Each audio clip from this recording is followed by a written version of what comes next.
Hello, everyone. Yes, that's right. We are doing some more work on the medieval city. It's been a while since we've been here. Oh, my name is KK, and thank you for joining this video. Sure. So here's why we are here today. I was a little under the weather. I wasn't really sick, but boy, did it feel like I was. My sinuses were so messed up. Just a constant headache and nausea, and I really didn't feel like doing much. But when I finally did feel like doing stuff, my voice hadn't fully recovered. I still had a sore throat and my nose was still stuffy. So I decided it was a good time to just build because I could still play and be productive. And that way I could wait to do the talking about it until I was ready. And here we are, feeling ready enough. You may still hear a bit of it, but you can just get over it. But here we are. Let's talk about the build. I always wanted, well, not always, since I started expanding this project, I wanted to put a row of houses down this stretch of land next to the sandbox. My first thought was townhouses or something like that, but the more I thought about it, the more that idea changed into what you're about to see now.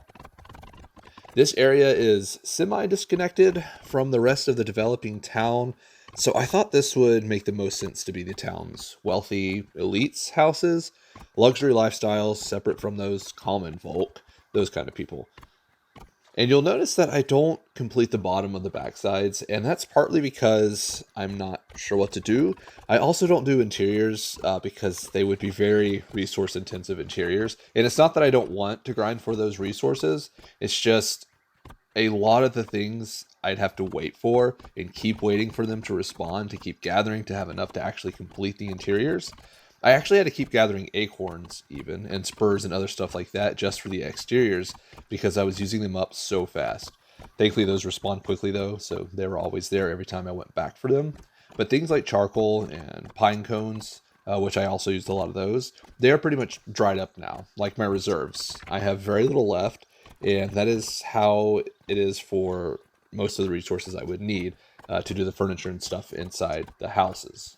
But the backsides, I was originally not going to do backs at all because you can't build into the walls of the sandbox, but I decided to just build to the limit, then run the walls along the back just to close them off. Plus, if I do decide to go back and do interiors later, it won't be a struggle to get everything realigned and closed off then.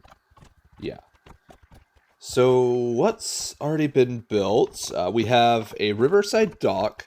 This is mainly a way to get to the watchtower, the new watchtower across from the other watchtower. And I like the way the watchtowers kind of frame the river entrance from that side. Makes it feel safe and secure. But the town had to have the dock built because these wealthy snobs didn't like that the watchmen had to walk so close to their homes to get to their post. Stupid snobs. But then there's this upper level of the river walk that's much more polished and well kept. I just realized I didn't put any outdoor furniture around here at all. I did intend to do that. I will definitely do that eventually. I also just realized or remembered really that I never put a turret on top of the new watchtower. I will also do that eventually. What we're seeing now is the first house right next to the watchtower I just built. So we're going left to right. I made this one with a 2-story entryway. It stands the tallest or the highest.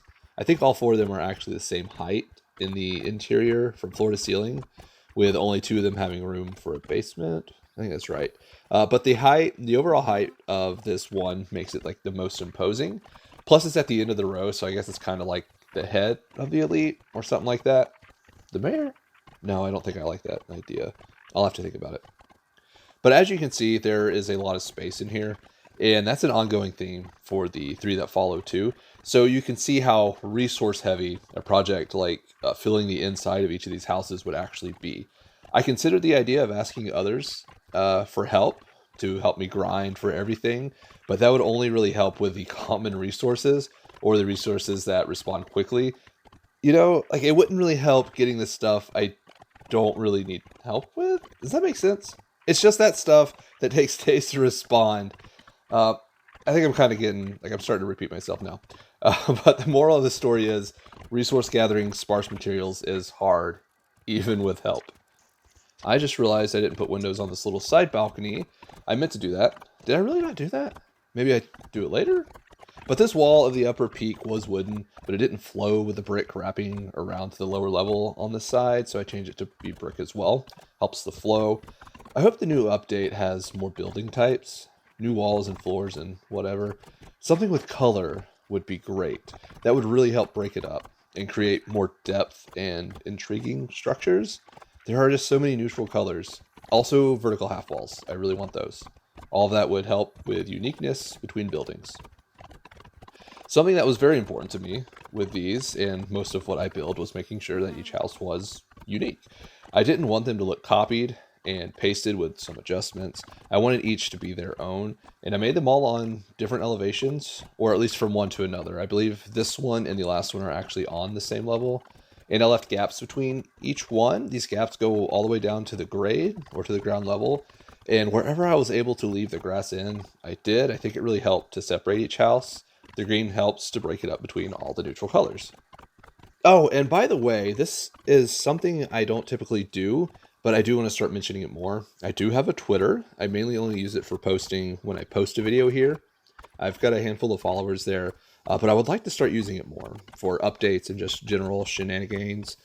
So if you're enjoying my videos and want to stay connected, I think that's a good place to start. I do want to get more involved with other social media platforms as well. Twitter just seems like a good place to start. And it's not called X, by the way. That would just be stupid. But you can find me at DJKK. I'll also link it, hopefully on screen and in the description below. The more followers I get there, the more active I'll try to be on it. So now that I've talked about everything unrelated to this build, let's get back to the build. Wait, no, actually, I did see the teaser for what's coming in the new update. I wasn't feeling well when it dropped, but I have my own thoughts about it. Some thoughts I actually haven't seen expressed from others. I just kind of feel like it's too late to do like a thoughts video about it and my predictions and whatnot. So I may wait until we hear more information before I decide to talk about it. But the build. We are finishing up the second one now, or the third one, excuse me. The second one I think was the quickest. I also did a little side patio with a high ceiling that I really like. But this one I actually think took me the longest. I did some interesting things with the walls in the way that I offset them by half, and it just made doing the roof very difficult. I eventually landed on something, this, what you're seeing now. I hit a little offset of the roofing on the back side, made it look kind of like a small rooftop patio, I guess. Probably won't ever actually do anything with it. It'll just forever remain a secret. Oh, and this, I forgot I did this actually. I made a little path connecting to the area with the blacksmith and fine dining restaurants. And those stairs back there lead up to the tavern. But the walkway on the side closest to the new houses, I kind of leveled it out from the riverside dock into the hillside. But the side over the water, I used the half stairs over the half walls to make it look like a small dam. So there's no longer just this awkward ending to the town's river. It now looks like the town utilizes its water stream, probably for power and whatnot. And if you noticed, I actually had the floors clipping through the walls of the other building. That's one of the benefits of not building everything on a grid. It allows you to create this cool geometry with shapes and angles you wouldn't normally be able to get. And for the last house, I carried this walkway all the way around to the side and left it open. So these people have more than one way to access their front door. Plus, to get to this one from the other side, you kind of have to use the neighbor's front porch, which looks fun. But I don't think I would like it if that's how I access my front door, or if my neighbor needed my porch to access their front door. But also, the front of this one faces the house next to it. It was meant to look like the door was positioned more on the corner because the would-be front is behind the tallest building, and I just didn't like that. So it was supposed to look like a corner porch. I just thought it looked flat, so I had to alter the porch and roof. So now it's more facing the neighbor's house. I guess they made a deal, you know. You use my porch to get to your door, and I get to see through your door from my kitchen. Sound good? Great, it's a deal. I don't know. But we are finishing up the building now. All that's left is to light it up. Like I said earlier, I forgot to furnish the exterior, but I think that'll be okay for now. I hope you enjoyed this one. Stick around to the end to see some final shots. I actually really love the song I use. It's very peaceful. I'll probably use it again in the future. And I also only did nighttime shots. I need to stop doing that and start including daytime shots again. But thank you for watching, and thank you so much for your continued support. Until next time, I'll see you.